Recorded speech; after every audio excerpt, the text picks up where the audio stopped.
Okay, welcome back. We're going to talk about atomic emission spectra and the quantum mechanical model. This is what kind of makes all of it make sense. This is the evidence we have for the quantum mechanical model. So, we have tubes here that are neon lights, and they're filled with a gas at low temperature, or not low temperature, low pressure. And when we pass an electric current through those tubes, the electricity makes them actually glow in these different colors because they have different elements in them. And so it's kind of interesting. And we can identify elements in the stars, in the sun, in various atmospheres because we can look at the electromagnetic radiation. So, nature of light. So light has travels in waves, and so it has several vocabulary words. There's amplitude, wavelength here.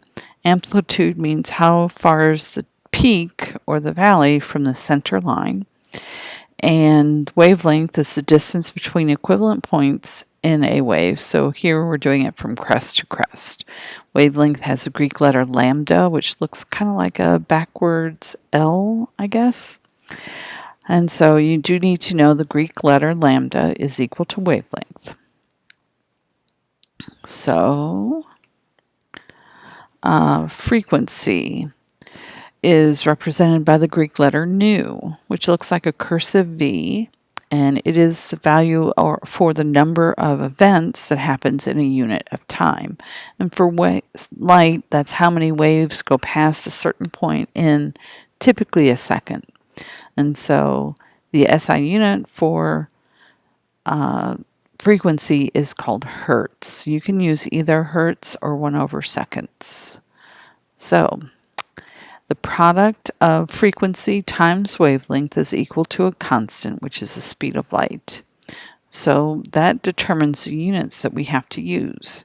So since wavelength has to be a distance, and speed is meters per second, we're going to use meters for wavelength, and we're going to use 1/seconds for frequency. So frequency and wavelength are inversely proportional. That means as one gets larger, the other gets smaller. So if we have low frequency, then we have long wavelengths, and the amplitude may or may not be affected. And if we have a high frequency, lots of waves are coming in a same unit of time, then they must be very close together in terms of wavelength. So wavelength is small, frequency is high, and the reverse. So all energy travels as electromagnetic radiation. This will include radio waves, microwaves, infrared rays. Visible light is only a very small portion of our spectrum, X-rays, gamma rays, etc. And all of these travel at 3.00 times 10 to the 8th meters per second. The speed of light is a constant. So sunlight and incandescent light bulbs emit radiation that consists of a continuous spectrum of all wavelengths of visible light. And when we pass it through a prism, we can actually break it apart into a spectrum of colors or a rainbow. And so red light has the longest wavelength. You might want to write that down. And the lowest frequency. And so purple light would have the shortest wavelength and the highest frequency of visible light.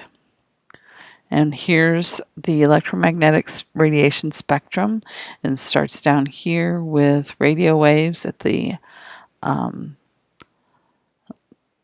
longest wavelength, and it goes up to gamma rays, which are here, and this has the shortest frequency or shortest wavelength, and visible spectrum is here in the middle. Infrared is what we use as heat lamps or tanning beds. Microwaves we use in our oven. Radar is what they use to detect your speed. Everybody listens to some kind of radio. I think. And ultraviolet are the ones that we try and protect our skin from, because these are getting higher and higher in energy, and so they're also getting higher, more able to cause damage. And again, X-rays and gamma rays are the same. They continue to get higher in energy. So, no, oh, it's wrong.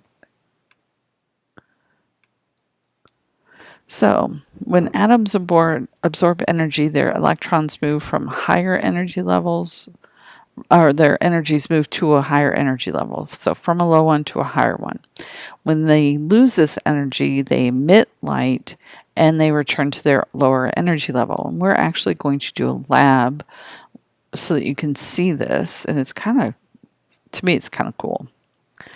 So here's a continuous spectrum. When we put a light bulb through a prism, we get the entire rainbow of colors. But if we, instead of using an incandescent light bulb, if we use a tube, and I have some of these, and we're going to do this, that are filled with a particular gas, and we run it through a prism, we don't see a continuous spectrum anymore. We see discrete lines, and those lines correspond to energies that electrons are going from a higher energy level back down to a lower energy level.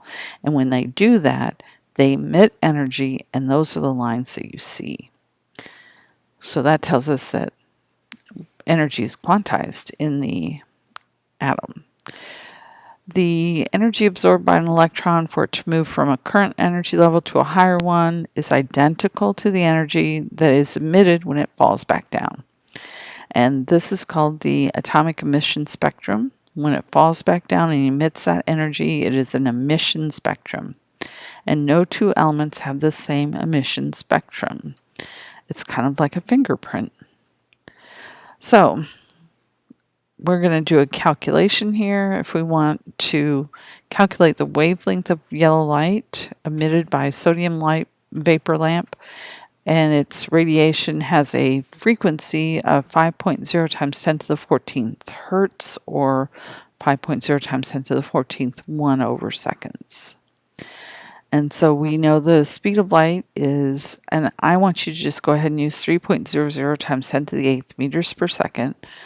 And we want to find wavelength. And since our equation is C equals lambda, as it says right here, C equals lambda, nu, we want to isolate lambda. So we're going to have C divided by nu, and that will give us our wavelength.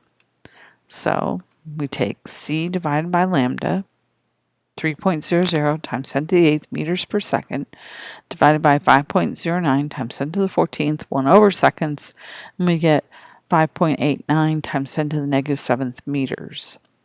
One other thing I would suggest you know is how to convert meters and nanometers. And here's nanometers. We need to first put that into meters before we can actually use it in an equation to find the frequency.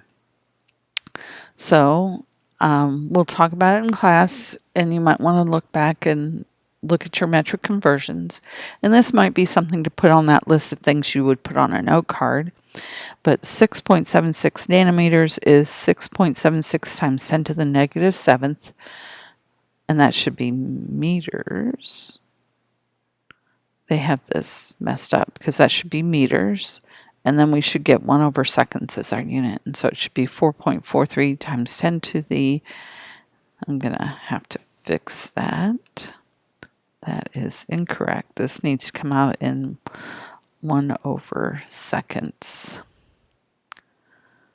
So, and this should be,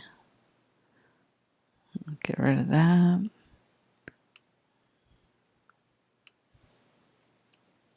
Meters. And so the meters will cancel, and we would have 1 over seconds. I'm going to stop here, and we'll start on the next series in another video. Thanks for listening. See you soon.